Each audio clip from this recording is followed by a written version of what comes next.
ended up spending over 30 years in a city park on static display.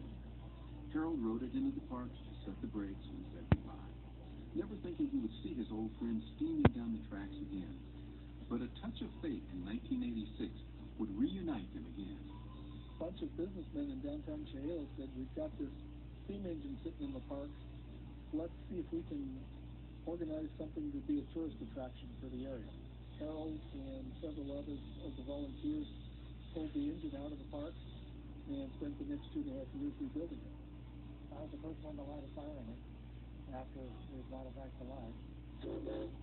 Take a look at it. It's a thing of beauty. It's gorgeous. And it's just a princess. Today, though, this princess will be fired up by someone 50 years his junior. Meet Ricky Burchett. She's blonde, 20 years old, and has been working around this engine most of her life. Well, my dad brought me here when I was 6 years old. And when I hit 12 years old, they started letting me kind of learn how they did things. And when I was 18, I was legal to start doing it. She gets great joy out of being able to work side by side with her father. I like working with my dad a lot. He's a lot of fun to be around. It usually takes about a half an hour for Ricky to prepare the engine for service. I was fireman today, so I had to light the fire.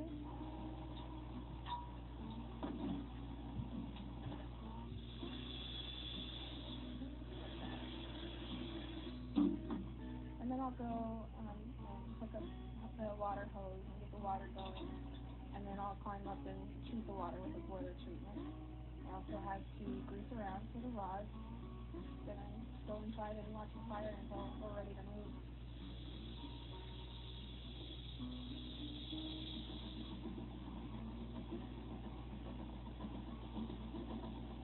It's an interesting trip. We go through farmland, and then the last part of it, we go up along the Chehalis River and end on a trestle. We see Mount Rainier, and if the weather's real clear, we can see Mount St. Helens. For some who live and experience those railroad days of old, this train is the perfect educational platform to tell their stories to their grandchildren. And remember I told you about when I was a little girl and I used to have trains like this go by my house all the time? Mm-hmm. Yeah. It's kind of reminiscent of there were no steam engines. Clickety clackety. All right. Who's having chicken? All right. And if you're hungry, not only for the beautiful scenery, these folks can take care of that too. The Chehalis and Centralia is the only line today operating a dinner train that's pulled by a steam engine. Just one more historic adventure that sets this railway apart. Very neat. This isn't something we get to do every day. This is a really once-in-a-lifetime experience to have something so wonderful.